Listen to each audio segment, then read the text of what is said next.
যখন দুর্গাশক্তি নাগপালে ভারতের কিছু প্রভাবশালী মানুষের বিরুদ্ধে দাঁড়ানোর চেষ্টা করেছিলেন, তখন তার পরিণতিতে তাকে যা সহ্য করতে হয়েছিল তা শুনলে আপনি অবাক হয়ে যেতে পারেন।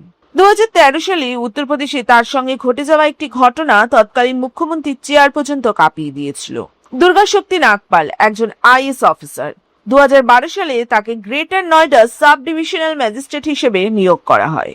দায়িত্ব নেওয়ার কিছুদিনের মধ্যেই তিনি লক্ষ্য করেন নদীর দিকে যাওয়া রাস্তাগুলিতে গভীর রাত পর্যন্ত লম্বা লাইনে ট্রাক দাঁড়িয়ে থাকে।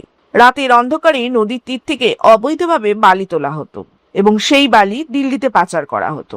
আগের অনেক অফিসার এই চক্রের বিরুদ্ধে ব্যবস্থা নেওয়ার সাহস দেখাতে পারেননি, কিন্তু মাত্র 28 বছর বয়সে দুর্গাশক্তি নাগপাল সিদ্ধান্ত নেন তিনি এই বালি মাফিয়াদের বিরুদ্ধে লড়বেন। এরপর যা ঘটেছিল তা সত্যি অবাক করার মতো। তিনি নিজের জেলায় অবৈধ খননের বিরুদ্ধে বড় অভিযান শুরু করেন। এই অভিযানে 104 জনকে গ্রেপ্তার করা হয় এবং 81টি গাড়ি বাজেয়াপ্ত করা হয়।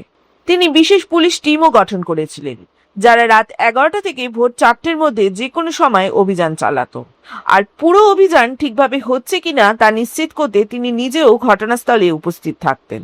তিনি জানতেন এত বড় পদক্ষেপ নেওয়ার পরে সামনের পথটা সহজ হবে না, আর তারপর তার সঙ্গে যা ঘটলো তা বিশ্বাস করাও কঠিন।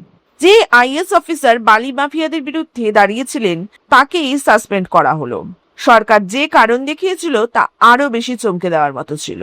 বলা হয়েছিল তিনি একটি মসজিদের দেওয়াল ভাঙার নির্দেশ দিয়েছিলেন, আর ঠিক সেই কারণেই তাকে সাসপেন্ড করা হয়েছে। তবে দেশের বিভিন্ন প্রান্তের মানুষ তার সমর্থনে এগিয়েও আসেন এবং এরপর যা হয়েছিল সেটাও আপনাকে অবাক করে দিতে পারে।